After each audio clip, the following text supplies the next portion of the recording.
Ayan guys, so talagang sa-success kayo. This is the energy of success mga kapiksi.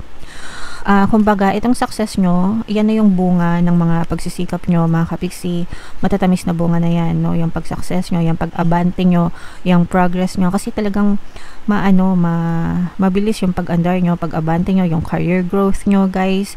Kung kayo ay mga nagtatrabaho, empleyado, ganun din sa mga negosyante guys, mabilis din yung pag-asenso ng negosyo nyo, maraming sales, bumabalik no, yung profit na kailangan nyo, yung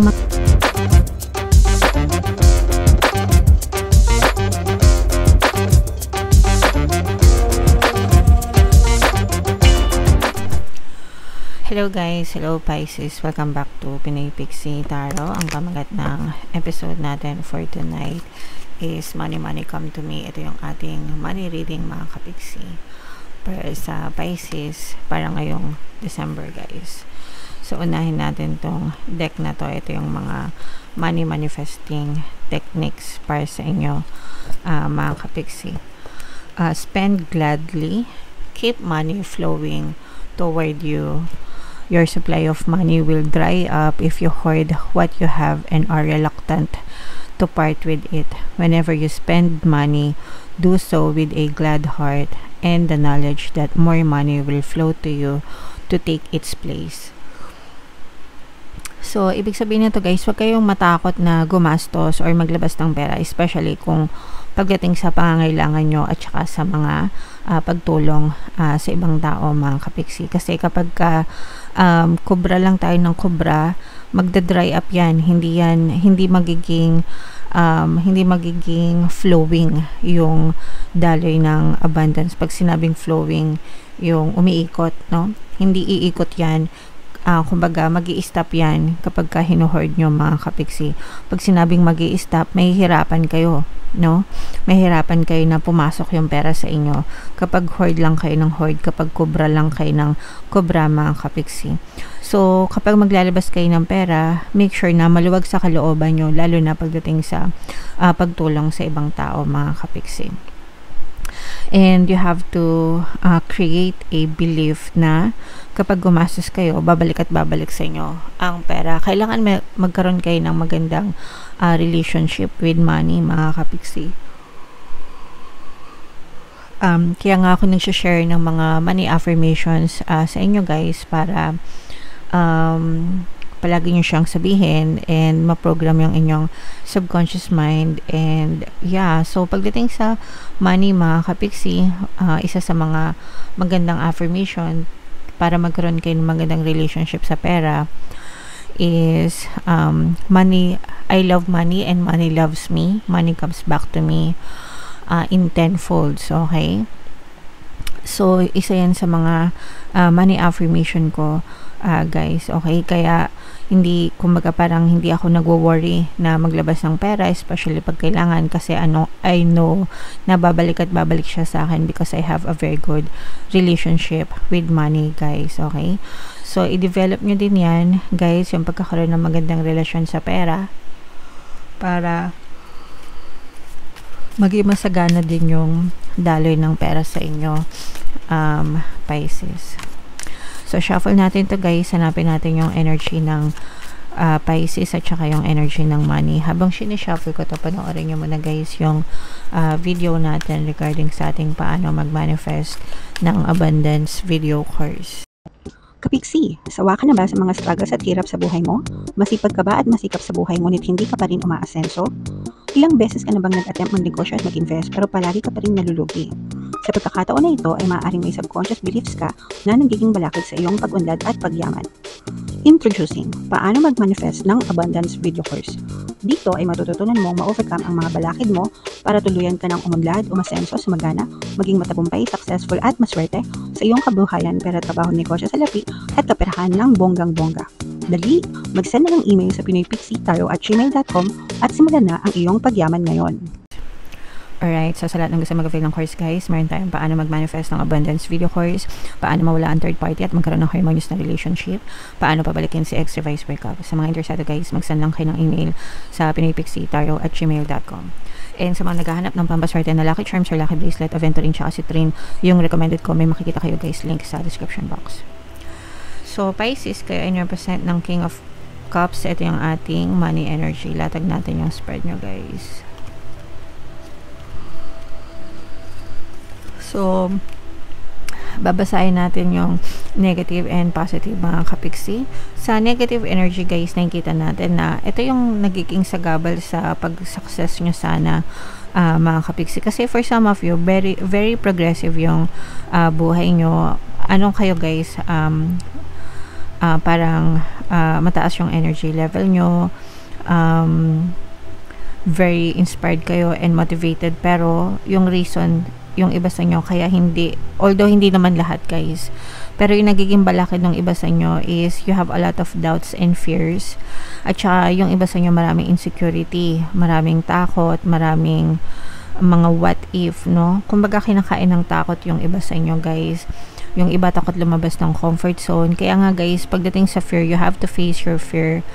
And yung palagi kong sinasabi sa inyo, yung quotation or narinig ko dun sa movie na dun, sabi ng author dun, I must not fear. Fear is the mind killer. It's a little death that brings obliteration. So, super kabisado ko na siya, guys.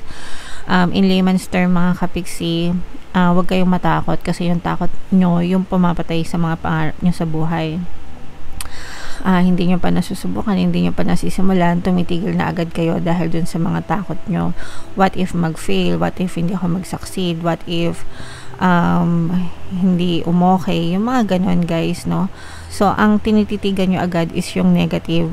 Bakit hindi nyo titigan yung positive? What if sumakses ka? What if maging okay? What if yan yung maging solusyon sa mga problema nyo, diba? What if umunlad ka dyan, diba? So, dapat yun yung tinititigan nyo kaysa dun sa mga what if na negative, mga kapiksi, kasi yan yung nagiging blocks ng iba sa inyo, guys, okay? So, you have to overcome these blocks, guys, para maging maganda yung daloy ng blessings sa inyo.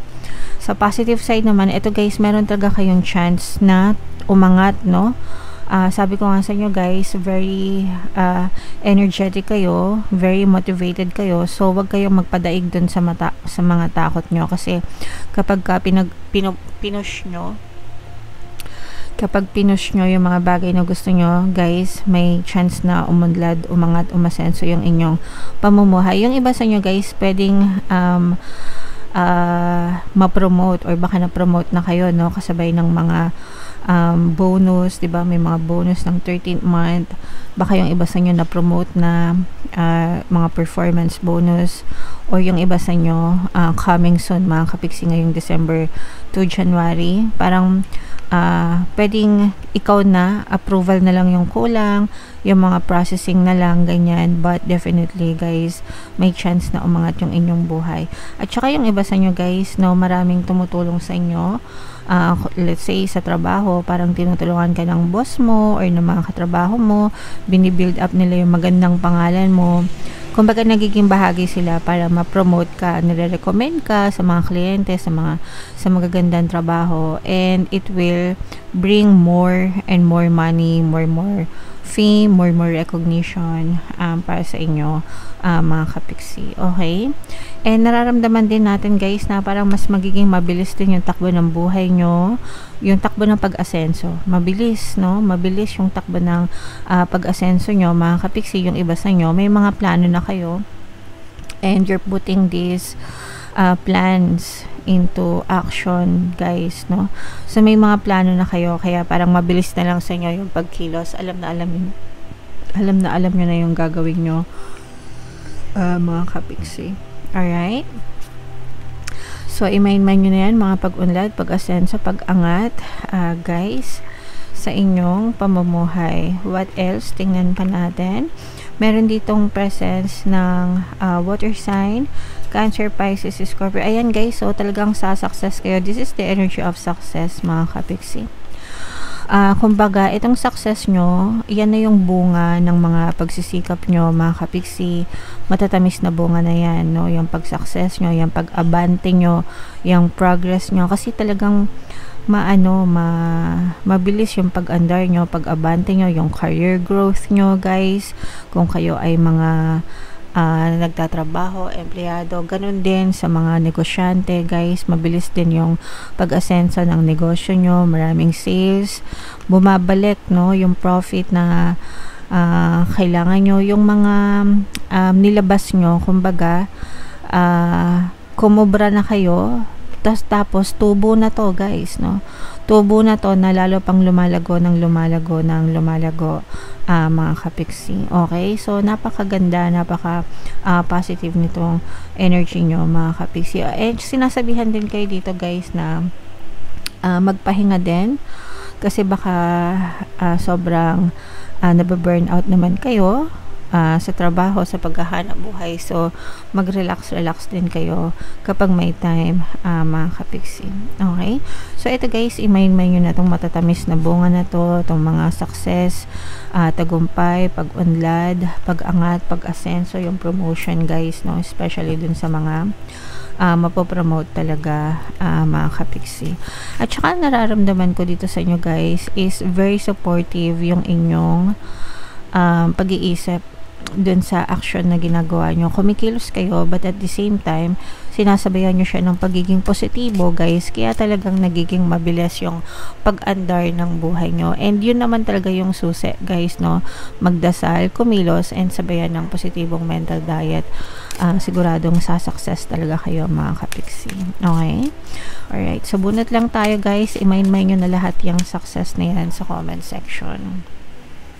Ito naman ay underworld, mga kapiksi. This will not resonate with all, no? Pero if naka-resonate kayo, ibig sabihin nito, for some of you, maaaring may mga dumadanas ng problema, pagsubok. Kapag sinabing underworld, guys, madilim, 'di ba? Kaya nga madilim kasi nasa underworld kayo, wala kayong nakikitang sinag ng araw. Kumbaga parang hindi kayo nakaka-experience ng blessings, no?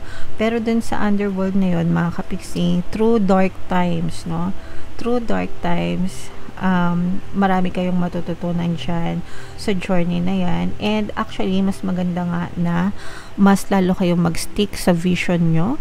Kasi kapag nalampasan nyo yung underworld na yan, mga kapiksi, makikita nyo yung liwanag at the end, 'di ba? Parang tunnel, 'di ba? Yung tunnel, madilim kapag nasa loob ka ng tunnel, parang never ending, parang walang katapusan, 'di ba? Pero if you keep on going dyan sa journey na yan, if you keep on moving forward, at the end of the tunnel, merong light, no?